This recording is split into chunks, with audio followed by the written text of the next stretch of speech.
Hello friends, मेरा नाम शिप्रा भटनागर चंद्र है और आप सबका मेरे चैनल शिप्रा मोटिवेशन में बहुत बहुत स्वागत है। आज हम एक और मज़ेदार स्टोरी की बात करेंगे जिसका नाम है ओक और सरकंडे के पेड़ की कहानी। एक नदी के किनारे बहुत सारे ओक के पेड़ लगे हुए थे। उनकी विशाल टहनियाँ बहुत ही ज़्यादा आसमान को छू रही थी, इसलिए वो घमंड में चूर थे कि हमारा पेड़ कितना ज़्यादा लहरा रहा है, कितने आसमान की हाइट तक पहुँचा हुआ है। तो अपनी अकड़ में ही वो चूर रहता था। और पास में ही सरकंडे के भी बहुत सारे पेड़ थे। ओक के पेड़ को अपने ऊपर काफ़ी गर्व महसूस होता था और हमेशा तन के खड़ा रहता था।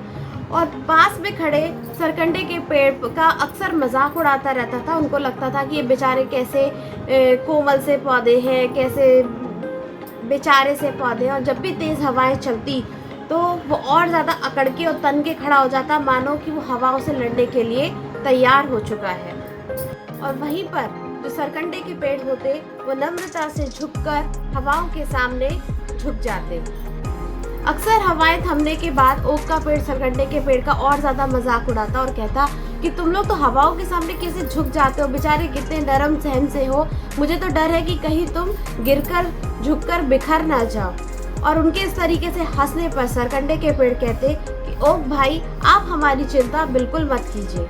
जब तेज हवाएं चलती हैं तो हम विनम्रता से झुककर अपनी बाहें फैलाकर उन हवाओं का स्वागत करते हैं। और आप जो अपना इतना घमंड दिखाते हैं, इतनी अकड़ में खड़े रहते हैं, हमें तो डर है कहीं ऐसा ना हो कि तेज हवाओं के कारण आपकी टहनियाँ ही टूट जाएं और आप टूटकर इधर उधर बिखर जाएं। क्योंकि जब सामने वाला हमसे स्ट्रांग होता है तो उसके सामने झुककर ही उसका स्वागत करना में भलाई होती है। इसलिए आप अपनी चिंता कीजिए, हमारी चिंता मत कीजिए। हम अपने आप को नम्रता विनम्रता के सहारे ही संभाल लेंगे। और साथ में उनसे कहते हैं कि अगर तुम यूं ही तने रहोगे तो कहीं ऐसा ना हो तेज हवा के झोंकों से तुम्हें जितना घमंड है अपनी भुजाओं पर, कहीं उखड़कर दूर गिर जाओ, तुम्हारी जो ये ताकत है धरी की धरी रह जाएगी और ये जो तुम्हारी भुजाएं हैं वो कहीं काम नहीं आएंगी। तो अपना ध्यान रखो, हमारी चिंता मत करो। ओक का पेड़ कहता है कि मैं तुम्हारे जैसा कमजोर नहीं, ऐसी आंधी तूफानों का तो मैं हंस के सामना कर लेता हूँ।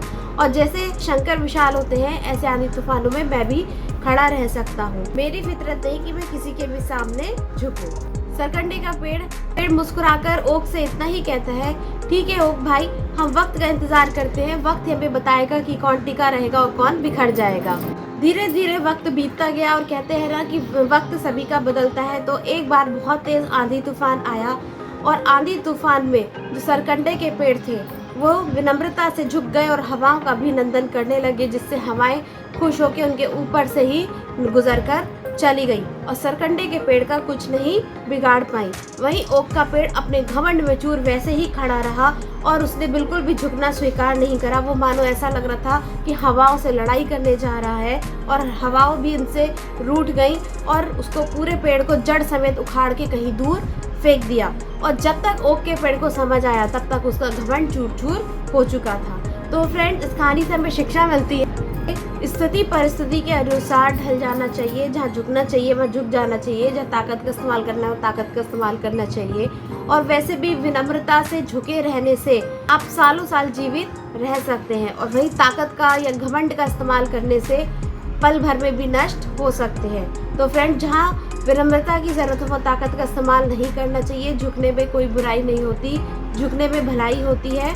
फ्रेंड्स, इस कहानी से हमें शिक्षा मिलती है कि जहाँ विनम्रता से काम हो वहाँ अपनी ताकत का इस्तेमाल नहीं करना चाहिए और कभी भी अपने ऊपर घमंड नहीं करना चाहिए, क्योंकि घमंड तो रावण का भी बरकरार नहीं रहा था।